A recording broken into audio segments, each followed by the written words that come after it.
आज की इस वार्ता में आप सबका स्वागत है। आप सभी जानते हैं कि हाल ही में हमारे जो राष्ट्रीय अध्यक्ष हैं, केंद्रीय मंत्री, राज्यसभा में सदन के नेता श्री जगत प्रकाश नड्डा जी का 2 दिन का कांगड़ा और चंबा का प्रवास रहा है और कल उन्होंने पत्रकार वार्ता संबोधित करके जो वास्तु स्थिति है, वर्तमान सरकार जो कांग्रेस पार्टी की प्रदेश के अंदर है, जो बार बार ये कहती है कि केंद्र सरकार जो है वहां से हमें पर्याप्त सहायता नहीं मिल रही, पैसा नहीं मिल रहा, हमारे हकों को जो है वो दबाया जा रहा है, हमारे हक छीने जा रहे हैं, इसलिए प्रदेश के अंदर जो है वो विकासात्मक गतिविधियां जो हैं वो रुकी पड़ी हैं।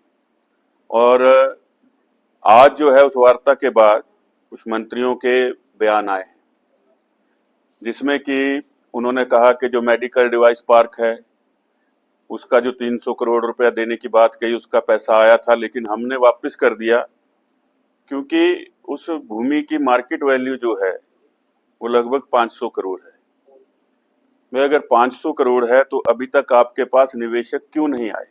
2.5 वर्ष होने को हो गए हैं इस सरकार के, और एक ऐसा डिवाइस पार्क जो देश के अंदर सिर्फ 3 प्रदेशों को मिला था, अगर मिलता तो आज की परिस्थितियों में आप देख रहे हैं जिस तरह से ग्लोबल टैरिफ वॉर चला हुआ है, उसमें ये जो मेडिकल डिवाइस देश के अंदर बनने थे, इससे हम लोगों को उससे मुकाबला करने का अवसर प्राप्त होना था। अभी तक कितना काम हो चुका होता, लेकिन सरकार जब वो ये गिनना शुरू कर देती है कि मेरी भूमि की कीमत इतनी है, कौन निवेशक आएगा? निवेशक आएगा तो निवेशक को भूमि भी चाहिए, बिजली चाहिए, पानी चाहिए, ऐसी परिस्थितियां चाहिए जहां पर वो ये समझे कि उसका निवेश सुरक्षित है। और सिर्फ भूमि से ही आंक लेना कि 500 करोड़ की हमारी भूमि है, आप उससे जुड़ा हुआ रोजगार नहीं देख रहे हैं, आप उससे जुड़ा हुआ ये नहीं देख रहे हैं कि प्रदेश को आर्थिक लाभ कितना होगा। तो एक संकुचित सोच से वर्तमान प्रदेश सरकार जो है काम कर रही है। आज 2.5 वर्ष हो गए हैं, मुख्यमंत्री हर 15 अप्रैल 15 अगस्त को ऐसी जगह ढूंढते हैं जहां आबादी कम है। ये तो शुक्र है कि कोई टापू नहीं है प्रदेश के अंदर, नहीं तो वहां पर जाकर के अपनी गारंटियों की घोषणा करते कि मैंने पूरी कर दी। ऐसी जगह जाते हैं जहां आबादी बिल्कुल कम हो और वहां पर घोषणा करके आ जाते हैं ये पूरी कर दी, और सदन के अंदर जब जवाब देते हैं तो कहते हैं हमने पूरी गारंटियां जितनी कही थी वो सारी पूरी कर दी। तो इस तरह से छल की राजनीति जो है वर्तमान कांग्रेस सरकार प्रदेश की जनता से कर रही है। अभी हाल ही में बस किराया बढ़ाया गया है, न्यूनतम 10 रुपए कर दिया गया।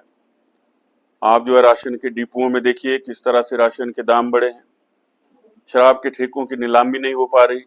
अब आपका मिल्क फेड, जिसने 80 रुपए गाय का दूध और 100 रुपए भैंस का दूध खरीदना था, वो भी शराब बेचेगा।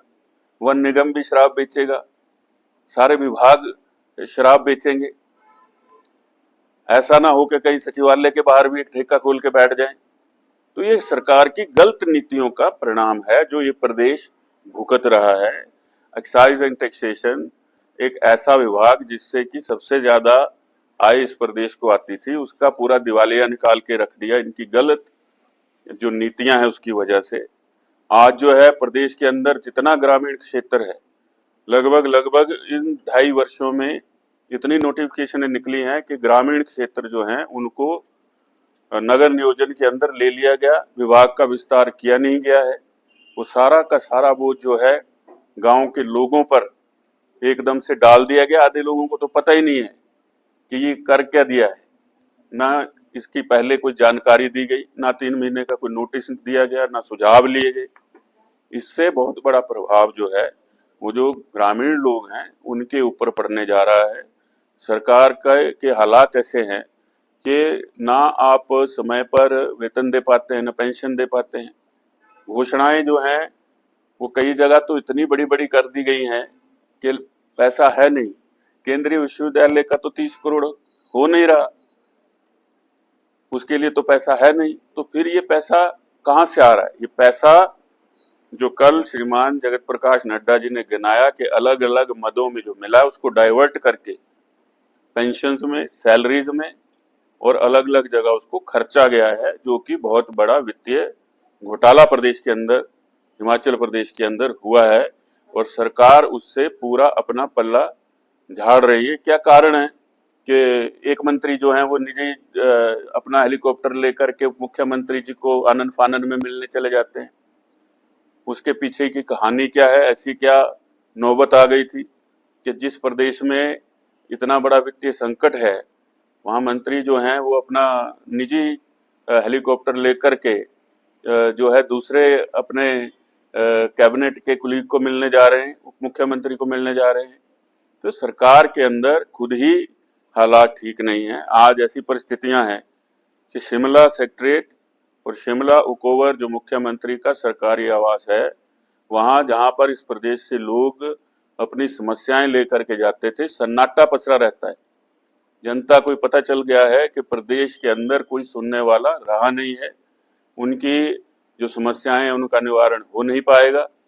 लेकिन सिर्फ अपने झूठ को छुपाने के लिए जो है वो लगातार मुख्यमंत्री से लेकर सारे के सारे लोग जो हैं बार बार राजनीतिक जो है वो अपनी रोटियां सेक रहे हैं।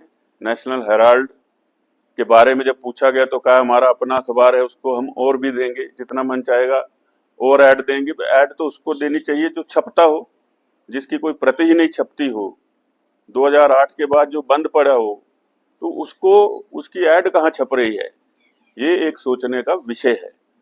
और जो प्रदेश के अंदर कानून व्यवस्था के हालात हैं, जो विमल नेगी जी की मृत्यु का मामला है, अगर आप निष्पक्ष जांच चाहते थे तो जब आपको उनका शव प्राप्त हुआ तो वो कपड़े फोरेंसिक जांच को क्यों नहीं दिए गए?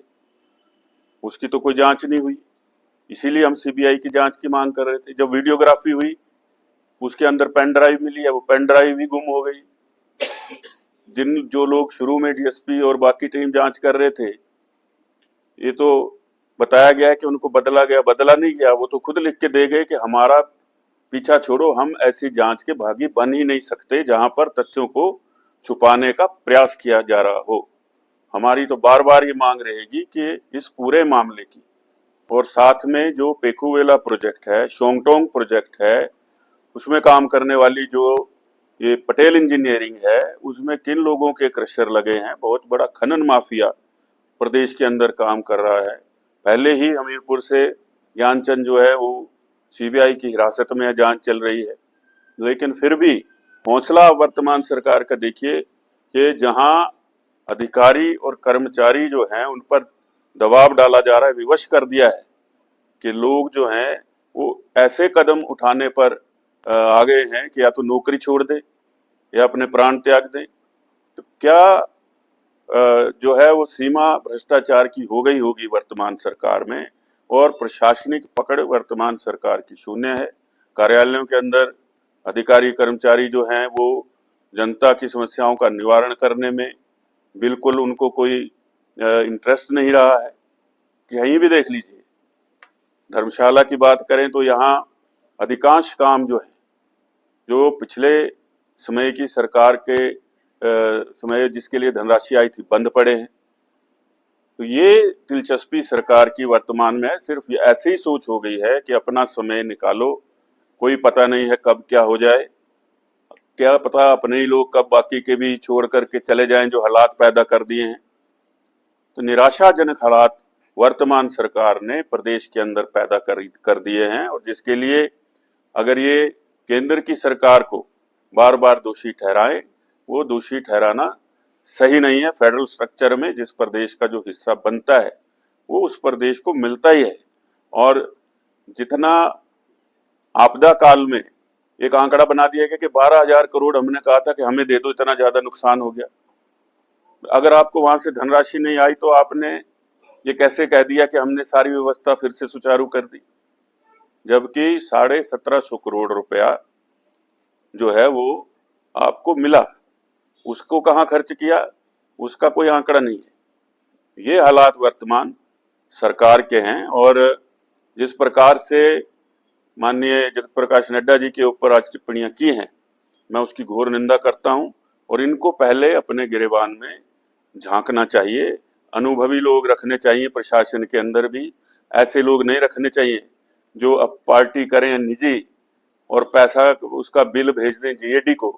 तो ये तो हालात वर्तमान सरकार के हैं, जिसमें कि अधिकारी भी बेलगाम हो गए हैं जब उनको पता है कि ऊपर राज करने वाला जो है वो खुद ही चीजों में संलिप्त होगा, तो कैसे प्रशासनिक पकड़ बनाएगा, कैसे अनुशासन जो है उसको कायम करेगा प्रदेश के अंदर। मेरा ये मानना है और प्रदेश की जनता से भी मैं आपके माध्यम से कहना चाहूंगा कि आज तक की सबसे भ्रष्ट और ऐसी सरकार जो बिल्कुल निठल्ली सरकार हो, आज तक के इतिहास में इस प्रदेश ने कभी देखी नहीं है। सर, आपने सेंट्रल यूनिवर्सिटी की बात की, लंबे समय से